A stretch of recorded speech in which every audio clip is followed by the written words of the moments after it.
വൈകാരികമായി മലയാളി നമ്മളുടെ 15ാം ജില്ല പോലെ കരുതുന്ന സ്വപ്നഭൂമിയാണ് ദുബായ്. ആ ദുബായ് എന്നേക്കുമായി തകർന്നടിയുന്നു.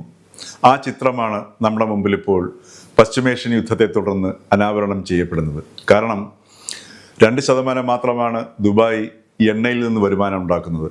ബാക്കിയെല്ലാം ടൂറിസം, ട്രേഡ്, അതേപോലെ സാമ്പത്തികവുമായി ബന്ധപ്പെട്ട ഇടപാടുകൾ, കൺസ്ട്രക്ഷൻ എന്നിവയിൽ നിന്നാണ്. ഇതിൻ്റെ ഈ മേഖലയെ തകർക്കുക എന്ന രീതിയിലാണ് ഇറാൻ ഇപ്പോൾ ദുബായിലേക്ക് ഡ്രോണുകളും ബാലിസ്റ്റിക് മിസൈലുകളും അതേപോലെ ക്രൂയിസ് മിസൈലുകളും അയച്ചുകൊണ്ടിരിക്കുന്നത്. അതായത് വലിയ അമ്പരചുംബികളായ കെട്ടിടങ്ങൾ തകർക്കുന്നു.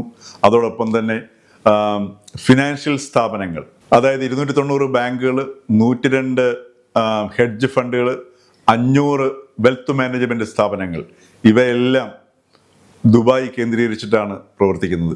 ഇത് എല്ലാം തകർക്കുക എന്നുള്ള ലക്ഷ്യത്തിലാണ് 2ാം ഘട്ട ആക്രമണം ഇറാൻ ഇപ്പോൾ ദുബായിയുടെ നേർക്ക് നടത്തിയിരിക്കുന്നത്. ഇതിൻ്റെ പശ്ചാത്തലത്തിലാണ് അവിടെ നിന്നുള്ള വിദേശികൾ പലായനം ചെയ്യുന്നതും ബാങ്കുകൾ, സ്ഥാപനങ്ങൾ, ഓഫീസുകളുടെ പ്രവർത്തനം നിർത്തുകയും അതോടൊപ്പം തന്നെ മിക്ക സ്ഥാപനങ്ങളും ജീവനക്കാരെ തങ്ങളുടെ നാട്ടിലേക്ക് അയക്കുകയും പുതിയ മേച്ചിൽപ്പുറങ്ങൾ ഇത്തരം സ്ഥാപനങ്ങൾ തേടുകയും ചെയ്യുന്നതായിട്ടുള്ള റിപ്പോർട്ട് വരുന്നത്.